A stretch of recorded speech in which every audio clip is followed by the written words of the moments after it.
Hello and welcome to Frontrunner Motorsport. So the time has come for my incredibly accurate Formula 1 predictions. This may be one of the toughest years of Formula 1 to predict, because early signs show the established order is not so simply laid before us. And even in previous years I've been as accurate as a blindfolded mole on acid, so this may be the most disastrous prediction video on this channel, which, given some of my predictions, will be quite shocking in its own right.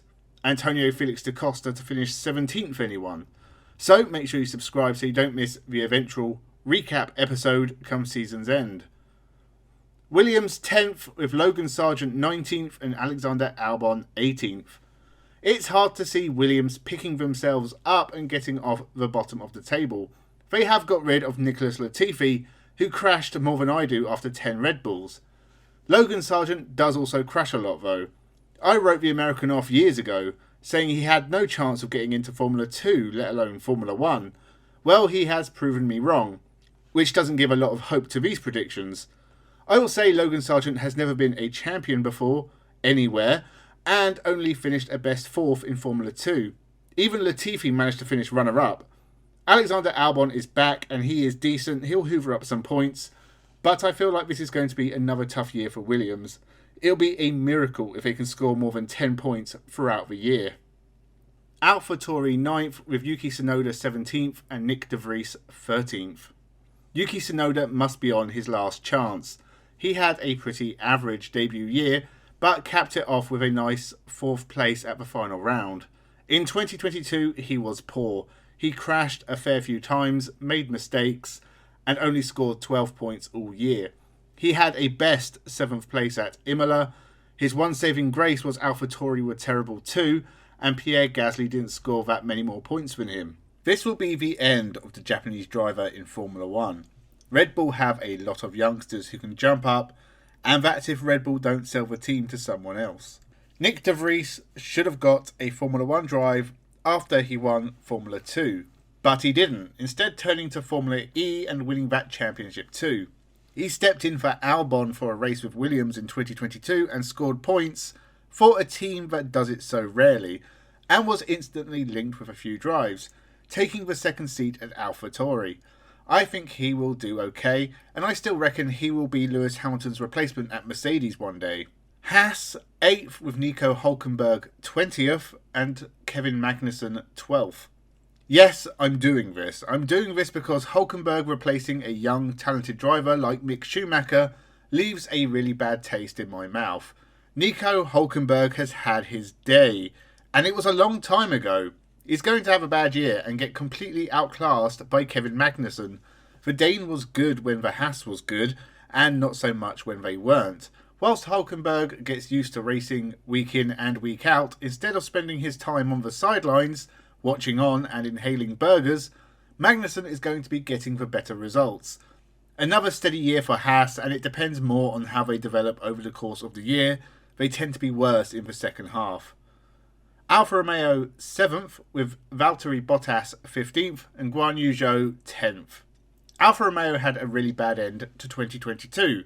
They only scored 4 points in the last 13 races. The first 10, they scored 51. Zhou Guanyu looked good at times, but had the majority of the bad luck, losing out on a number of point-scoring positions due to mechanical failures. He had a massive crash at Silverstone, but that wasn't his fault. If they can give him a reliable car, Zhou will score some decent points finishes. Valtteri Bottas did well in the first half of the year. He looks as steady as ever, but I think Zhou is going to outshine him. It will dent Bottas's confidence, and this may be the beginning of the end for the Finnish driver, who I still think would suit a drive in world endurance.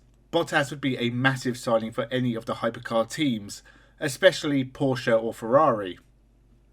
McLaren 6th with Oscar Piastri 14th and Lando Norris 9th. This does not look good for McLaren. After all the effort they put into signing Oscar Piastri, they may not even be able to give him a car that is competitive. Piastri looked good on his way up to Formula 1, winning Formula 3 and Formula 2, but he has had a year on the side, only doing the odd test, and now he is being thrust into the limelight with McLaren. I remember when he lost the F4 championship to Jamie Caroline. a man now racing in British GT, whilst Oscar Piastri is making his debut at the top of the motorsport pyramid. It doesn't feel like that long ago. What I'm trying to say is, Piastri is still young, he's only 21, so there will be time to get a lot better in Formula 1.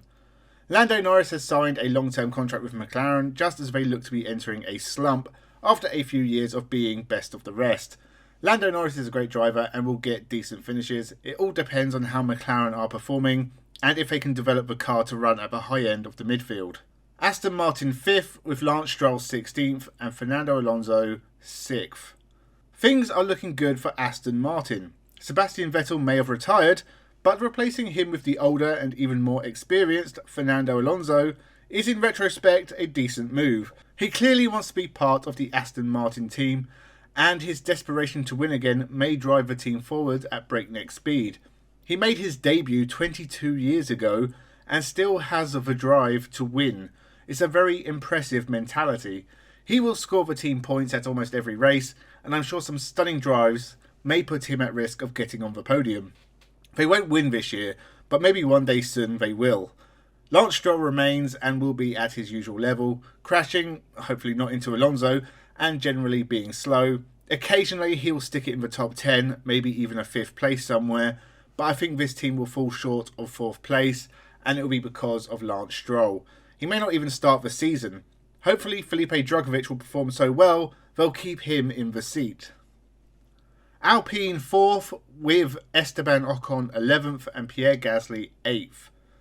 I really feel like this Renault Alpine team should be challenging at the front by now. It has been so many years of midfield battling. This team has won championships, and after the mess of last year's driver issues was cleaned up, the signing of Pierre Gasly to replace Alonso was not a bad outcome. Both he and Esteban Ocon are good performers, and of course, Formula 1 race winners. Alpine should give Pierre Gasly the platform to perform at his best that AlphaTauri failed to give him in 2022. I expect a much higher finish in the championship. As for Esteban Ocon, he was very impressive last year, but may fall slightly further. I just feel like this team will be the best of the rest, and their two drivers will score points at almost every race, with Gasly slightly outperforming Ocon. Mercedes 3rd with Lewis Hamilton 7th and George Russell 5th. Are we nearing the end of the Hamilton era? After all their posturing, testing did not go smoothly for Mercedes, and it still looked like they have some work to do to catch Red Bull and probably Ferrari also. On Sunday, it will be 455 days since Lewis Hamilton last won at the 2021 Saudi Arabian Grand Prix, the longest he has gone since his racing career began all the way back in 2001. If that win does not come soon, then I think he will slide down the order, the contract saga will go on and distract him. Maybe eventually he'll decide to hang up his helmet. Or he'll win every race and be an 8-time champion, maybe even deciding to retire after that.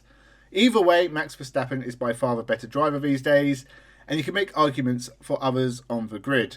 Such as George Russell. His first Mercedes season went swimmingly, beating his championship-winning teammate, taking his first win in Brazil, and beating one of the Ferraris in the Drivers' Championship. A fine reward for a very talented driver.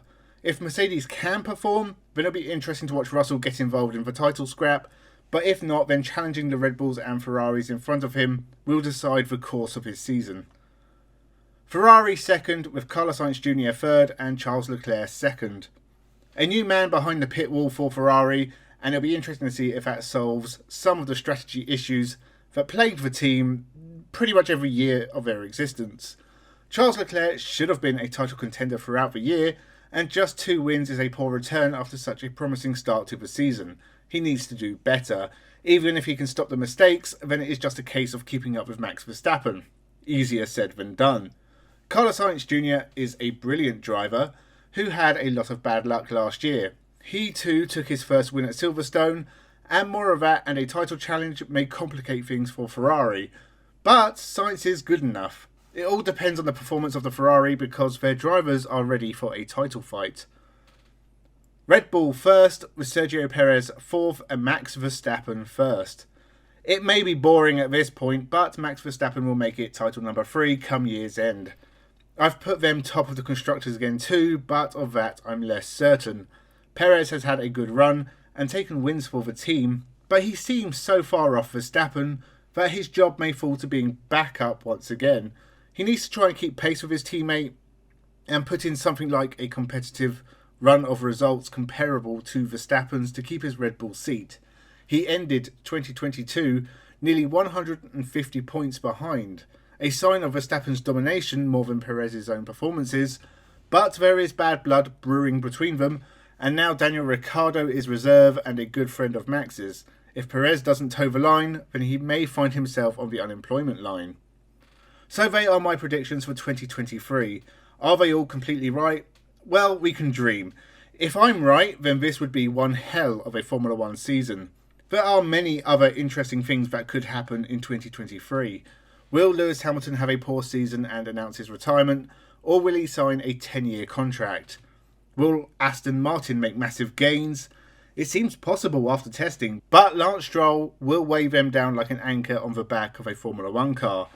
Will Ricciardo make a return? If there is bad blood between Verstappen and Perez, then they could make a swap at the Dutch champion's urging. Nevertheless, I'm excited.